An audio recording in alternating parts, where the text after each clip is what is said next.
तृतीयो अध्याय सेनापतियों सहित महिषासुर का वध। जगदम्बा के श्रीअंगों की कांति उदय काल के सहस्त्रों सूर्यों के समान है। वे लाल रंग की रेशमी साड़ी पहने हुए हैं। उनके गले में मुंडमाला शोभा पा रही है। दोनों स्तनों पर रक्त चंदन का लेप लगा है।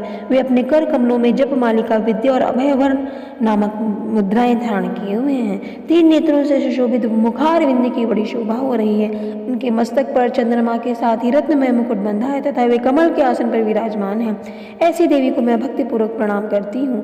ऋषि कहते हैं, दैत्यों की सेना को इस प्रकार तहस नहस होते हुए देख महादैत्य सेनापति चिक्षुर क्रोध में भरकर अंबिका देवी से युद्ध करने के लिए आगे बढ़ा। वह असुर रणभूमि में देवी के ऊपर इस प्रकार बाणों की वर्षा करने लगा जैसे बादल मेरुगिरी के शिखर पर पानी की धार बरसा रहे हों। तब देवी ने अपने बाणों से उसके बाण समूह को अनायास ही काटकर उसके घोड़ों और सारथी को भी मार डाला। साथ ही उसके धनुष तथा अत्यंत ऊंची ध्वजा को भी तत्काल काट गिराया। धनुष कट जाने पर उसके अंगों को अपने बाणों से बीन डाला। धनुष रथ घोड़े और सारथी के नष्ट हो जाने पर वह असुर ढाल और तलवार लेकर देवी की ओर दौड़ा। उसने तीखी धार वाली तलवार से सिंह के मस्तक पर चोट करके देवी की भी बाईं भुजा में बड़े वेग से प्रहार किया। राजन देवी की बाह पर पहुंचते ही वह तलवार टूट गई। फिर तो क्रोध से लाल आंखें करके उस राक्षस ने शूल हाथ में लिया और उसे उस महादैत्य ने भगवती भद्रकाली के ऊपर चलाया। वह शूल आकाश से गिरते हुए सूर्यमंडल की भांति अपने तेज से प्रज्वलित हो रहा था। उस शूल को अपनी ओर आता देख देवी ने भी शूल का प्रहार किया। उससे राक्षस के शूल के सैकड़ों टुकड़े टुकड़े हो गए। साथ ही महादैत्य चिक्षुर की भी धज्जियां उड़ गई। वह प्राणों से हाथ धो बैठा। महिषासुर के सेनापति उस महापराक्रमी चिक्षुर के मारे जाने पर देवताओं को पीड़ा देने वाला चामर हाथी पर चढ़कर आया। उसने भी देवी के ऊपर शक्ति का प्रहार किया, किंतु जगदम्बा ने उसे अपने हुंकार से ही आहत एवं निष्प्रभ करके तत्काल पृथ्वी पर गिरा दिया। शक्ति टूटकर गिरी हुई देख चामर को बड़ा क्रोध हुआ। अब उसने शूल चलाया, किंतु देवी ने उसे भी अपने बाणों को के द्वारा काट डाला। इतने में ही देवी का सिंह उछलकर हाथी के मस्तक पर बैठ गया और उस दैत्य के साथ खूब जोर लगाकर बाहुयुद्ध करने लगा। वे दोनों लड़ते लड़ते हाथी से पृथ्वी पर आ गए और अत्यंत क्रोध में भरकर एक दूसरे पर बड़े भयंकर प्रहार करते हुए लड़ने लगे। तदंतर सिंह बड़े वेग से आकाश की ओर उछला और उधर से गिरते समय उसने पंजों की मार से चामर का सिर धड़ से अलग कर दिया। इसी प्रकार उदग्र भी शिला और वृक्ष आदि की मार खाकर रणभूमि में देवी के हाथ से मारा गया। कराल भी दांतों, मुख और थप्पड़ों की चोट से धराशायी हो गया। क्रोध में भरी हुई देवी ने गदा की चोट से उद्यत का कचूमन निकाल डाला। बिंदीपाल से वास्कल को तथा वाणों से ताम्र और अंधक को मौत के घाट उतार दिया। तीन नेत्रों वाली परमेश्वरी ने त्रिशूल से उग्राशय, उग्रवीर्य और महाहनु नामक दैत्य को मार डाला। तलवार की चोट से विडाल के मस्तक को धड़ से काट गिराया।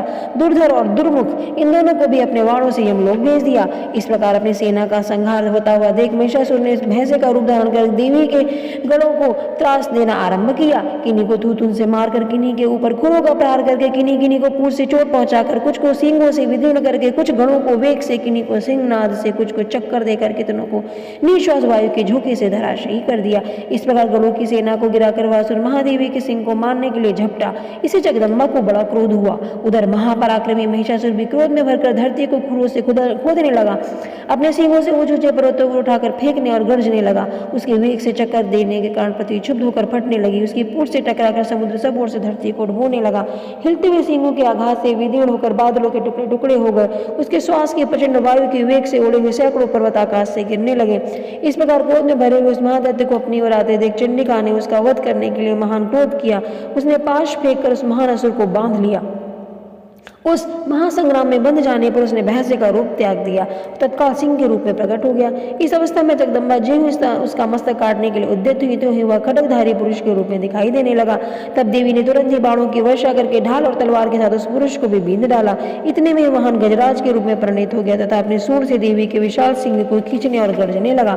खींचते समय देवी ने तलवार से उसकी सूंड काट डाली। तब उस महादैत्य ने पुनः भैंसे का रूप धारण कर लिया और पहले की भांति चराचर प्राणियों सहित तीनों लोगों को व्याकुल करने लगा। तो क्रोध में भरी हुई जगन्माता चंडिका बारंबार उत्तम मधु का पान करने और लाल आंखें करके हंसने लगी। उधर वह बल और पराक्रम के मद से उन्मत्त हुआ राक्षस गर्जने लगा और अपने सींगों से चंडी के ऊपर पर्वतों को फेंकने लगा। उस समय देवी अपने बाणों के समूह से उसके फेंके हुए पर्वतों को चूर करती हुई बोली। बोलते समय उनका मुख मधु के समान मद से लाल हो रहा था और वाणी लड़खड़ा रही थी। देवी ने कहा, ओ मूढ़, मैं जब तक मधु पीती हूँ तब तक तू क्षण भर के लिए खूब गर्ज ले। मेरे हाथों से यहाँ तेरी मृत्यु हो जाने पर शीघ्र ही देवता भी गर्जना करेंगे। ऋषि कहते हैं, यूँ कहकर देवी उछली और उस महादैत्य के ऊपर चढ़ गई। फिर अपने पैर से उसे दबाकर उन्होंने शूल से उसके कंठ में आघात किया। उनके पैर से दबा होने पर भी महिषासुर अपने मुख से अभी भी आधे शरीर से ही बाहर निकलने पाया था कि देवी ने अपने प्रभाव से उसे रोक दिया। आधा निकला होने पर भी वह महादैत्य देवी से युद्ध करने लगा।